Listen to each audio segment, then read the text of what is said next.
इतनी बड़ी जनसंख्या है, पहले उसको कम करो नहीं तो कुछ नहीं होगा। यह वाक्य पूर्ण सत्य नहीं है।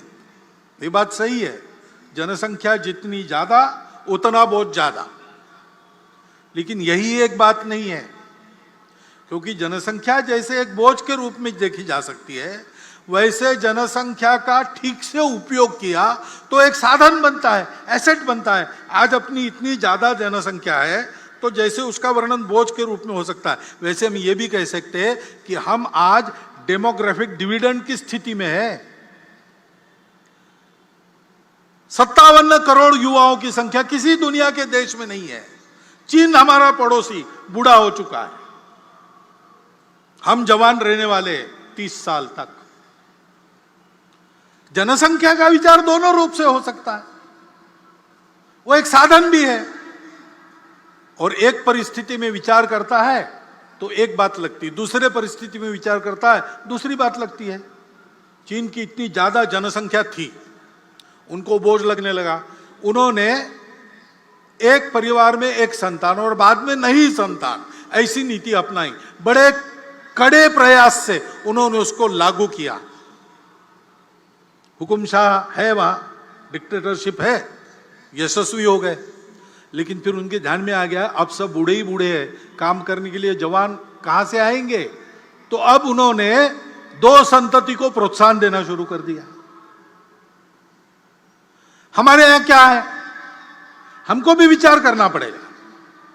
हमारा देश 50 वर्षों के बाद कितने लोगों को खिला सकता है।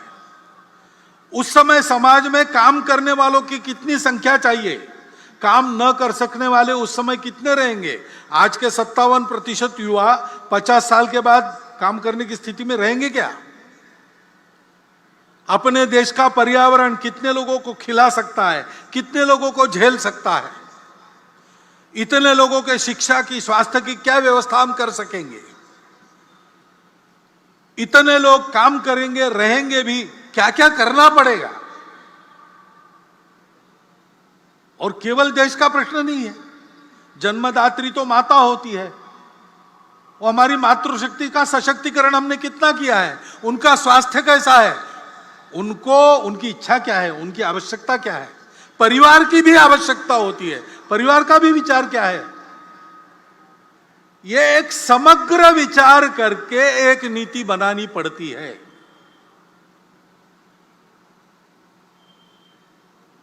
हमने ऐसी नीति बनाई, कुछ वर्षों पूर्व भारत सरकार ने बनाई,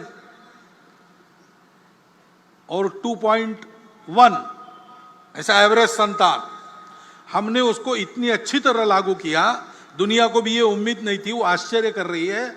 उससे भी नीचे हम आ गए 2 तक। लेकिन बहुत नीचे आना भी गड़बड़ होता है, क्योंकि घर के बच्चों को सामाजिक व्यवहार का प्रशिक्षण परिवार में मिलता है। परिवार में संख्या चाहिए, अपने बराबरी के भी 2-3 लोग चाहिए, ऊपर के भी चाहिए, नीचे के भी चाहिए। तो सबसे बात कैसे करना, सामाजिक संस्कार कैसे होता है, अपने अहंकार को कैसे संयमित करना पड़ता है, ईगो मैनेजमेंट कैसी करनी पड़ती है, ये सारी बातें सीखनी पड़ती है। उसके लिए परिवार की संख्या भी चाहिए। और जनसंख्या बहुत कम हो गई तो फिर बढ़ना बंद होता है, तो समाज के समाज लुप्त हो जाते हैं, भाषाएं लुप्त हो जाती है। कितनी भाषाएं दुनिया की बोलने वाले नहीं रहे, भाषाएं समाप्त हो गई। और इसलिए ऐसा समग्र विचार करना चाहिए। और ये भी हम देखते हैं कि जनसंख्या में प्रमाण का भी संतुलन चाहिए। हम भुगते हैं, जनसंख्या का असंतुलन हुआ तो 50 साल पहले उसके गंभीर परिणामों को हमने भुगता।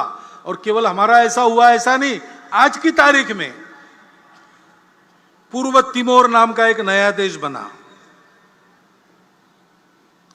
दक्षिण सुदान नाम का नया देश बना, कोसोवो बना।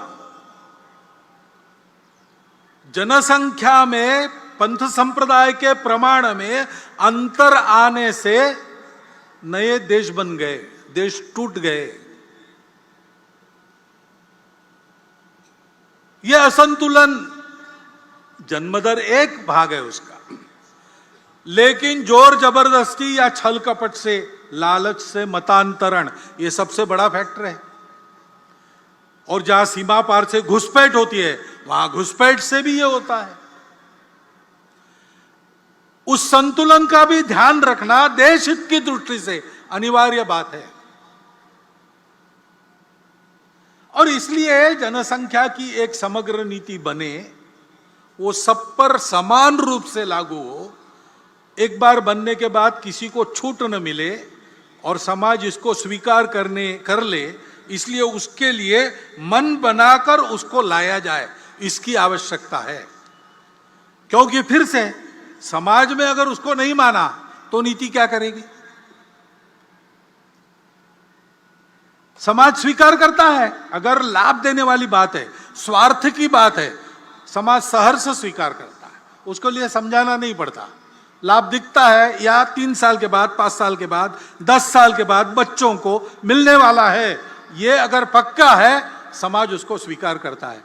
लेकिन जहां देश के लिए छोड़ना पड़ता है, हमको नहीं मिलेगा किसी और को मिलेगा, जलना बंद करके देना पड़ता है, वहां समाज में सहयोग दिखता है कि प्रतिरोध दिखता है? सवाल बात है। जो ऐसा त्याग करना पड़ता है, जो ऐसी तपस्या करनी पड़ती है, उसको भी समाज स्वीकार करे। इसलिए स्व की जागृति का महत्व है, क्योंकि समाज यानी हम है।